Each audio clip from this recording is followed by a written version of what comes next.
A 7.8 earthquake just tore the Philippines apart in under 3 minutes. $2 billion in homes, roads, and buildings simply ceased to exist. General Santos, a city of 720,000 people, watched its world break open. But here's the detail that changes everything. The fault that broke is the same monster that in 1976 sent a 9-meter wall of water ashore at midnight, killing 8,000 people while they slept. This time, the tsunami was 1 meter. The difference between 1 and 9 meters was decided by a single invisible variable: how deep the rock fractured beneath the ocean floor.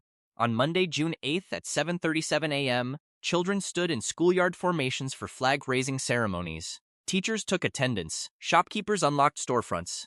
Customers arrived at a commercial building in General Santos to buy groceries for the week. None of them knew that beneath the surface, 20 kilometers offshore, the seabed was about to break. The rupture registered at magnitude 7.8 on the United States Geological Survey scale. In General Santos, the ground did not shake gently. It rolled violently. Windows shattered. Walls cracked. People were thrown from chairs, clutching door frames, sprinting toward open ground as the roar of breaking glass and collapsing concrete filled the air. The shaking lasted long enough for people to understand. This was not a minor tremor. Within minutes, the Pacific Tsunami Warning Center issued alerts. The Philippine Institute of Volcanology and Seismology ordered coastal communities: move away from the shore, get to higher ground, do not wait. But the damage on land was already accelerating. By mid-morning, the first building collapses were confirmed. A 4-story commercial building with a grocery store on the ground floor lay flat.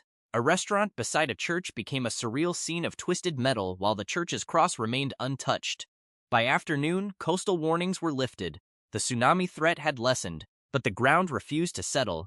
Aftershocks rolled through in waves, the largest measuring magnitude 6.5 and forcing rescue workers to stumble backward from unstable rubble, waiting for the shaking to stop before crawling back to keep searching.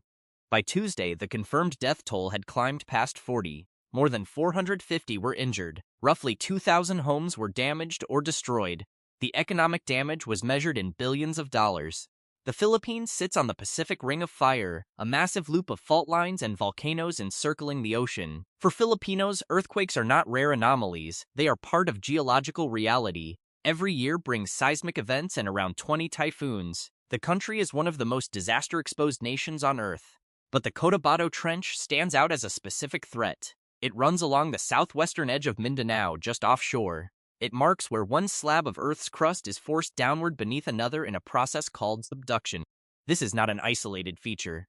It is part of a system active for millions of years, continuously accumulating strain. The region's population has exploded since 1976. General Santos has grown from a regional hub into a metropolis of over 700,000 people. Smaller towns along Sarangani Bay have expanded as well. More homes, more schools, more commercial buildings, all built on the same coastal strip that faces the trench. The density of human settlement has multiplied, even as the geological danger remained exactly the same. The economic damage from this 7.8 was already counted in billions. More than 117 government buildings suffered structural damage. Around 6,000 school buildings remained unchecked, each needing inspection before children could safely return. General Santos was placed under a state of calamity, acknowledging the city could not recover alone. Beneath Sarangani Bay, the real story lies in geometry and physics that no one on land can see. The Cotabato Trench represents a collision between two massive crustal slabs. The Philippine sea plate is forced downward beneath the Eurasian plate in a process continuing for millions of years. The plates do not slide smoothly. They lock, they grip, they bend and store enormous energy over decades and centuries, like a metal bar twisted until it snaps. On June 8th, that lock failed. The rupture began about 30 kilometers beneath the ocean floor. This depth is crucial.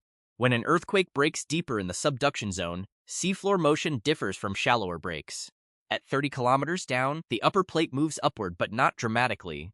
Less vertical movement means less water displaced. Less displaced water means a smaller tsunami. This is pure physics. A tsunami is generated by sudden vertical movement of the seabed. The more the seafloor rises, the more water is shoved upward, creating a larger wave. The rupture on June 8th occurred at a depth and angle producing modest seafloor uplift.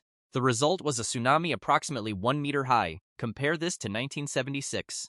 That rupture occurred at shallower depth, around 20 kilometers down, in a slightly different location along the same fault. The Mororo Gulf earthquake produced massive seafloor uplift. A wall of water up to 9 meters high roared ashore just after midnight, when most people slept. Entire communities vanished. The tsunami caused roughly 85% of deaths, approximately 8,000 people killed in a single event. The critical variable, the depth of rupture, was determined by where in the rock beneath the seabed the fault finally broke. That location was not chosen by human preparation. It was determined by stress patterns accumulated over preceding decades. When the break came, it came at 30 kilometers down, not 20 kilometers down. That invisible choice became the main reason families saw 1 meter of water instead of a 9-meter wall. Even at 1 meter, the tsunami did not stay local. Instruments recorded 83 centimeters off Sulu, 30 centimeters in Palau, and measurable ripples as far away as southern Japan. One earthquake pushed measurable waves onto shores of 3 other nations. The energy released was enormous. It simply happened to direct predominantly into ground shaking rather than a massive water wall. But this was still only the smaller version of what the Cotabato Trench can do. The fault has not released all accumulated energy. It has simply reminded everyone it is still there, waiting, storing strain. In General Santos, a 4-story commercial building with a grocery store came down in seconds. People who had arrived to buy food found themselves trapped in darkness, dust, and twisted steel. Rescue crews worked through the night with listening devices and scanners. 2 people were pulled out alive. A 3rd victim was found dead. By Tuesday, no more signs of life were detected. The building had become a tomb. One mother, Decinda Duvio, stayed near the collapsed building, hoping for news about her son. She said it was painful to accept as a mother that he was still inside, that all she wanted was to have him brought out so the family could at least be together, even in grief. On a nearby road, a 44-year-old driver named Jojo Kalma watched a building collapse directly in front of him. He had lived with earthquakes his entire life, but he said this was the first time he had ever felt shaking so strong that he could not stop himself from crying. His thoughts went straight to his children and his niece. At a school in Molita, more than 100 students and a dozen teachers gathered for the flag-raising ceremony on the first day back after summer break. The principal, Roosevelt Cash, said their excitement turned to trauma in an instant. Students stayed seated and still, following instructions from teachers. That simple act of doing nothing rash became part of why none were seriously hurt. At a hospital, doctors and nurses set up tents in the parking lot under direct sun and continued treating the injured as aftershocks shook the ground. In one of those makeshift tents, a young mother gave birth, bringing new life into a world that had just shifted beneath her. Amid the chaos, that birth became a symbol of stubborn hope. Just 8 months earlier, a magnitude 6.9 earthquake struck off Cebu, killing 79 people. Now, less than a year later, a 7.8 reminded everyone that the Philippines lives on borrowed time. The system is active, the plates are moving. At the national level, President Ferdinand Marcos Jr. announced aggressive response. Relief goods, soldiers, police, and medical teams poured into damaged areas.